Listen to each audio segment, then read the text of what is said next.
General students, welcome back to your social science class। बच्चों, मैंने अभी आपको कल की क्लास में बताया था, चैप्टर हम लोगों ने स्टार्ट किया था kingdoms, Kings and early Republic. तो हम लोगों ने उसमें पढ़ा था कि राजा कैसे बनते हैं, वेद्स कौन कौन से उस समय आए थे, वन सिस्टम क्या था, ठीक है, जनपदास क्या थे, महाजनपदास क्या थे। तो जब हमने महाजनपदास के बारे में पढ़ा था तो वहां पर हमने दो चीजें देखी थी जो जनपदास से डिफरेंट थी, कि वहां पे जो रूलर्स थे वो क्या बिल्ड कर रहे थे, ह्यूज फोर्स बिल्ड कर रहे थे और मेंटेनिंग आर्मी, यानी आर्मीज को मेंटेन कर रहे थे। और वो उनके लिए इनको क्या चाहिए था, बड़ी बड़ी ऊंची ऊंची दीवारें फोर्ट्स बनवाने के लिए इनको रिसोर्सेज की जरूरत थी, सामान की जरूरत थी, और आर्मीज को वो सैलरी पे कर रहे थे। So for that they need more resources. Janapadas में क्या था, जो रूलर्स थे वो ओकेजनल गिफ्ट्स के ऊपर डिपेंड करते थे, बट इन महाजनपदास इनको ये सब चीज मेंटेन करने के लिए ये ओकेजनल गिफ्ट्स के ऊपर डिपेंड नहीं कर सकते थे। So they have started taking the taxes. So आज हम पढ़ेंगे टैक्सेस। टैक्सेस किस तरीके से लिए जाते थे, फिर एग्रीकल्चर में भी चेंज आया था, चेंज करने का तरीका हुआ था, किस तरीके से वो एग्रीकल्चर कर रहे थे।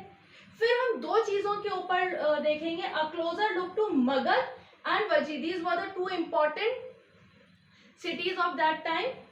Then Ajasattu and the Vaji. Ajasattu was a king who want to conquer the Vaji. So we will see this in the slides. So let's see the slides. Students, तो आज हम पढ़ने जा रहे हैं टैक्सेस कि what are the taxes and why they are taking.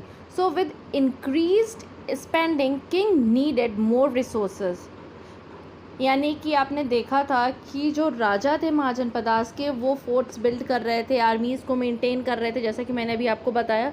तो उनके लिए वो ऑफिशियल गिफ्ट्स के ऊपर डिपेंड नहीं कर रहे थे, जस्ट लाइक जनपदास के राजा करते थे। So they are started collecting a regular taxes. उन्होंने टैक्सेस कलेक्ट करना शुरू किया। For that they need a officer to collect these resources.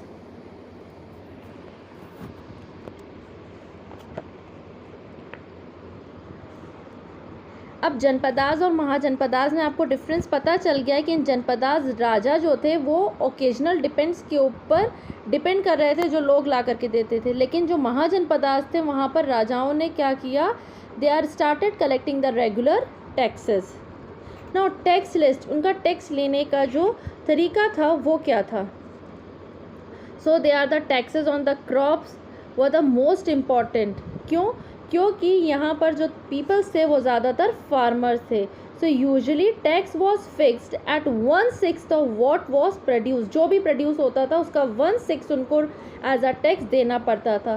So this was called भाग और अ शेयर। इसको भाग और शेयर भी कहा जाता है। There were taxes on the craft person as well. These could have been in the form of labor. For example, a weaver or a smith may have had to work for the king for one day. Herders were also expected to pay taxes, mostly in the form of animals and animal produce. There were the taxes on the goods that were brought and sold through trades. Hunter and gatherers also had to provide forest produce to the king, यानी कि उनको जो भी forest से मिलता था वो उनको राजा को देना पड़ता था। Now changes in agriculture. अब एग्रीकल्चर में क्या चेंजेस आए। सो उस टाइम पर दो बहुत इंपॉर्टेंट मेजर चेंजेस हुए थे उस टाइम पे। The first one is the growing use of iron plug share, यानी कि वहाँ पर अब आयरन प्लग का यूज़ किया जाने लगा। This meant that the heavy clayed soil could be turned over better than with a wooden plug shear, so that more grains could be produced. जो दूसरा था वो था people began transplanting paddies, यानी कि this meant that instead of scattering seed on the ground from which plants would sprout, samplings were grown and then planted in the fields, यानी कि पहले उनकी सैम्पलिंग बनाई जाती थी फिर उसके बाद उसे ग्रो किया जाता था। सो आपको क्या लग रहा है, ये आइडिया बहुत ही क्या कहते हैं, इससे प्रोडक्शन तो इंक्रीज़ हो रहा था, लेकिन ये क्या था, बहुत ही मेहनत का काम था, यानी कि it however it was back breaking work. इसको करने के लिए स्लेव्स, मैन एंड वुमेन जिन्हें दास और दासीज कहा जाता था वो काम करते थे, एंड लैंडलेस एग्रीकल्चरल लेबरर्स जिनको हम कामकाज कहते हैं, hard to work to do this. Now a closer look to Magadh. Magad became the most important Mahajanpada in about 200 years. Resources in the Magad. क्यों हुआ था? Many rivers such as Ganga and Son flowed through Magad. ये दो नदियाँ वहाँ से गुजरती थी. This was important for transport, water supplies, making the land fertile. अब जो रिवर्स थी उनसे क्या हो रहा था?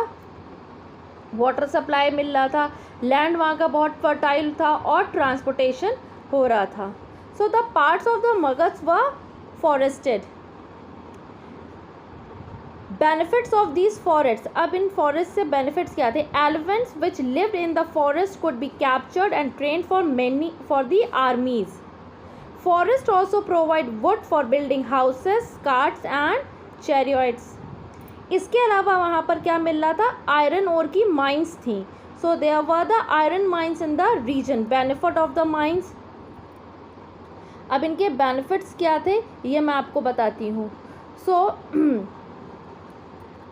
That could be tap to make strong tools and weapons. अब इन जो आयरन ओर की जो माइंस थी इनसे क्या बन रहे थे? स्ट्रॉन्ग टूल्स और वेपन्स बनाए जा रहे थे. Now rulers of Magadh. Magad had two very powerful rulers, Bimbisara and Ajasatru.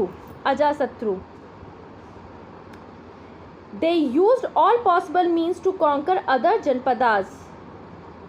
Mahapadman Nanda was another important ruler. He extended his control up to the northwest part of the subcontinent. राजगीरा, ये जो कि present day की राजगिरी है in the Bihar, was the capital of Magadh for several years. बाद में मगध की capital Pataliputra हो गई जो कि प्रेजेंट टाइम में पटना के नाम से हम जानते हैं. अब अलेक्जेंडर द ग्रेट के बारे में हम पढ़ते हैं कि वो जब मगध आया तो वहाँ पर क्या हुआ. More than 2300 years ago there was a ruler in Macedonia in Europe named Alexander. He wanted to become world conqueror. Of course, he did not conquer the world, but did conquer the part of the Egypt and West Asia and came to the Indian subcontinent, reaching up to the bank of the Beas. When he wanted to march further eastward, his soldier refused. उसके soldier ने refuse कर दिया. They were scared as they had heard that the ruler of India had vast armies of foot soldiers, chariots and elephants. Now, अब हम आपको बताते हैं वज्जी के बारे में. जैसे कि मगध पावरफुल किंगडम था, ऐसे ही Vajji with its capital at Vaishali was under a different form of government known as Gan or Sangh. जैसे कि मगध पावरफुल किंगडम था, इसी तरीके से वज्जी की कैपिटल वैशाली भी, वहाँ पर भी डिफरेंट फॉर्म के गवर्नमेंट फॉर्म हो रहा था. इन अ गन और a sangha there were not one but many rulers.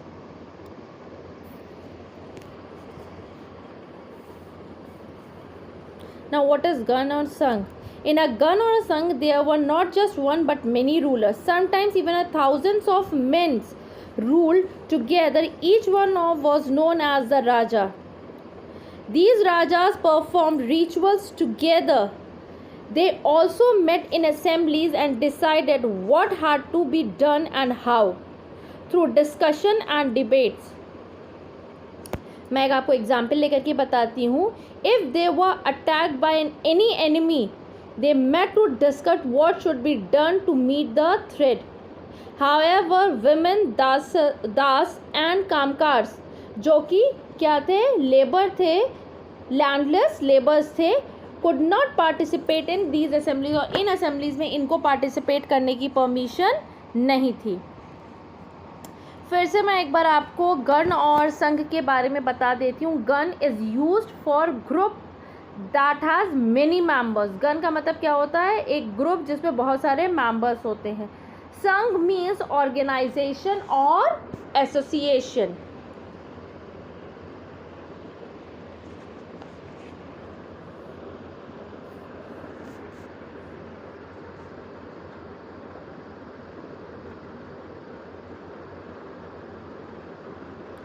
Both Buddha and Mahavir belong to Gan or Sangh.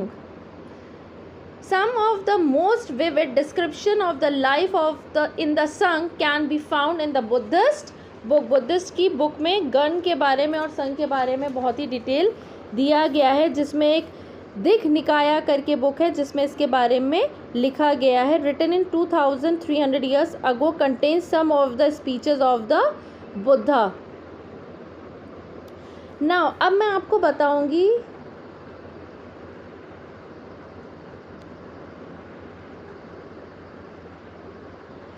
अजासत्तु and the वजीज के बारे में। जो अजासत्तु थे वो वजी के ऊपर अटैक करना चाहते थे, तो उन्होंने अपने मिनिस्टर को यानी वास्कारा को बुद्धा के पास भेजा उनकी एडवाइस लेने के लिए। तो बुद्धा ने वजी के जो काम करने का तरीका था उन्होंने पूछा। Buddha asked whether the Vajji met frequently in full assemblies. When he heard that they did, he replied the Vajji would continue to prosperous as long as. तो बुद्धा ने पूछा उनके मिनिस्टर से, क्या वज्जी में आज भी फ्रीक्वेंटली असेंबलीज हो रही हैं जिसमें सब लोग अपनी राय दे रहे हैं? तो उनके मिनिस्टर ने कहा यस। तो गौतम बुद्ध ने कहा तो फिर वज्जी की प्रॉस्परस और उसकी प्रोग्रेस को कोई नहीं रोक सकता है। They had given few points. They held full and frequent public assemblies. They met and acted together. They followed established rules. उन्होंने बताया कि अगर ऐसा हो रहा है तो इसका मतलब वो बराबर एक दूसरे से मिल रहे हैं, पब्लिक असेंबलीज़ में कोई भी एक्शन कर रहे हैं तो सबकी सलाह ले रहे हैं, जो भी रूल बनाया जा रहा है उसको फॉलो कर रहे हैं, एंड वो अपने एल्डर्स को रिस्पेक्ट दे रहे हैं, सपोर्ट कर रहे हैं, उनकी बात सुन रहे हैं। वजी women's were not held by the force और कैप्चर, और वो वहाँ पर औरतों के ऊपर कोई भी ज़बरदस्ती या फोर्सफुलनेस वाला काम नहीं होता था। जो श्रीन्स थी वहाँ की लोकल श्रीन्स जिन्हें चितायास कहे जाते थे, वह मेंटेन, उनको बराबर मेंटेन किया जा रहा था विलेज और टाउन्स दोनों में। जो भी किसी भी धर्म के अगर सेंट हैं, wise saints who followed different beliefs were respected and allowed to enter and leave the country freely. और उनके राज्य में किसी भी धर्म के कोई भी साधु आते थे तो उनको रिस्पेक्ट दिया जाता था और उनको फ्रीडम थी कि वो जब चाहे तब वहाँ पर आएँ और जब चाहे वो वहाँ से जा सकते हैं।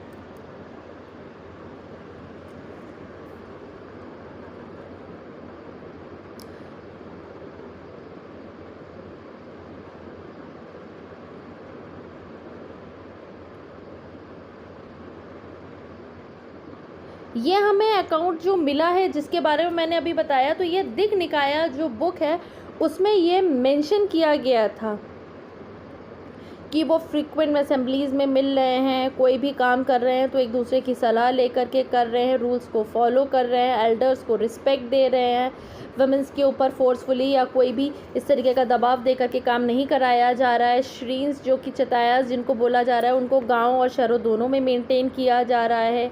किसी भी धर्म के कोई भी गुरु वहाँ पर आ रहे हैं तो उनको रिस्पेक्ट मिल रही है, उनको शहर में आने और जाने की फ्रीडम है।